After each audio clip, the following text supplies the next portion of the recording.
mag-apply ang sub judice dito. Kaya mag-ingay po tayo, dapat tayo i-discuss natin palagi so that the senators would know where do we stand on these issues, and so that they will know that the people are watching them, and that the people would make them accountable in case they would rush in their judgment against the Vice President of the Republic of the Philippines. Araw-arawin natin yung diskusyon para alam ng tao po, alam nila kung ano ang proseso talaga, kung may basihan ba ito na i-continue, no?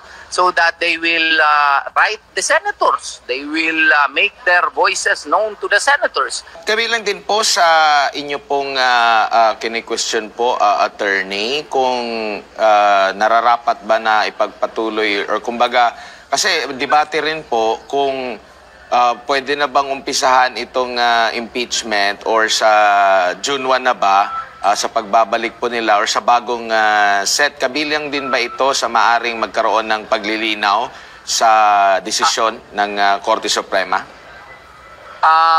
Yes, probably, but I think in fairness to the Senate President, yung declaration niya na dapat if ever hindi kami makakuha ng PRO injunction, doon na sa next Senate ang magta-trial. Kasi nga tama siya, wala namang special session for an impeachment trial.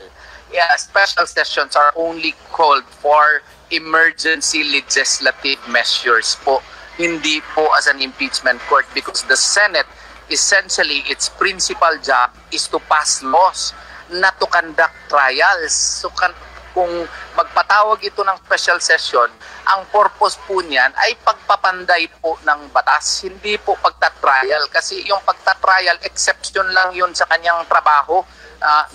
In very rare instances, such as situation, yung mag-file ng impeachment complaint, hindi po yan sakop doon sa posibleng magsagawa ng special session. So in that regard, sa aking pananaw, tama po si Senate President Chis Escudero po. Opo, attorney, kung hindi po mabigyan ng paglilinaw, kung mapababayaan lang po itong ganitong impeachment proceedings, na kahit halimbawa pagpalagay natin may mga paglabag talaga kasi decisioner pa yun ng Korte Suprema, kung hindi po ito maagapan, sir, at mabigyan ng kalinawan, anong nakikita nyo pong masamang epekto, President, nito sa hinaharap? Well, kung hindi ito mapigilan, no, it will lead to further division of our country, no?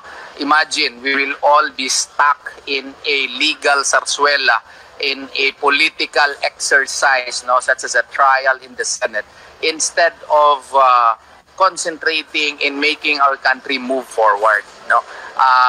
It will cause the division of the people. Lahat na lang tayo, araw-araw na lang didiskusyon kung guilty ba si Vice President Sara Duterte, na dapat nga sanang pag-usapan yung national budget na minagic po, o minagic, may mga blanco, yun sana ang dapat pag-usapan. Dito tayo sa mga akusasyon na wala namang basihanan. No, it is not a good sign for our country. It will only lead to further division, and it will probably lead to misunderstandings between our neighbors, no? So it does not bode well for the future of our country. All right, sir, huli na lang, bilang pong dekano ng isang magaling na law institution, ano kaya ang magiging role ng akademya at ng legal institutions sa paksang ito?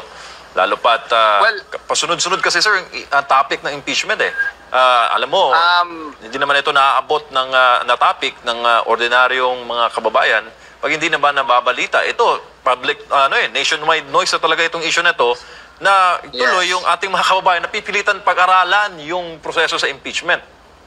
Yes. Sa amin naman in the academy, we will continue to discuss this so as to educate our people. Meron nga nagsasabi, hindi ba ito sub judice? Ang akin pong pananaw, hindi po sub judice ito, kasi this is not strictly a judicial trial po. No, our senators should know where do we stand and what are our views on the matter, no? Kaya nga ang sabi nga ni Justice Leonen, and US jurisprudence would provide, that an impeachment proceeding is sui generis. It is a legal as well as a political process, no? It is not purely judicial and legal process, no? So therefore, the rules on sub judice, sa pananaw ko po, humble opinion ko po, pwede po akong magkamali, pero may US jurisprudence po nito, hindi po mag-apply ang sub judice dito. Kaya mag-ingay po tayo, dapat tayo i-discuss natin palagi so that the senators would know where do we stand on these issues, and so that they will know that the people are watching them, and that the people would make them accountable in case they would rush in their judgment against the Vice President of the Republic of the Philippines. Attorney, pahabol ko lang po, sapat na po at malinaw na po batay sa konstitusyon at doon sa mga naging desisyon po ng Korte Suprema. Marami na rin po tayong experience sa impeachment trial po para mabigyan ng linaw ang lahat kung ano talaga ang tamang proseso sa impeachment po. Opo. So we should do that. SMNI should lead the discussion, and we should continue to dapat araw-arawin natin yung diskusyon para alam ng tao po, alam nila kung ano ang proseso talaga, kung may basihan ba ito na i-continue, no? So that they will write the senators. They will make their voices known to the senators and to their congressmen also, so that their voices can properly be heard. No, there is a saying, Vox Populi, Vox Dei. No, the voice of the people is the voice of God. The people now is the fabric, is the real source of sovereignty. It is the power of the people is the source of all authority. So, inaanyayahan natin yung ating madla na makisali po sa diskusyon at ipaalam natin kung ano yung ating minimithi sa ating mga officials para alam nila na galit na po ang taong bayan.